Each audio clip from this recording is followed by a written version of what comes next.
Hi guys, welcome back to a new one. Welcome back to Guidezen. Today we learn how to do private your TikTok account.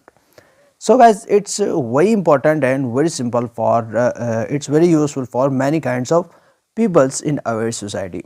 Some peoples wants to hide or private their profile. So if you are interested to hide or private your profile on TikTok, so how you can do that? You need to click on just open your TikTok, then click on right bottom corner your profile.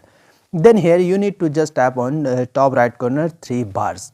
After clicking the three bars, you need to choose setting and privacy.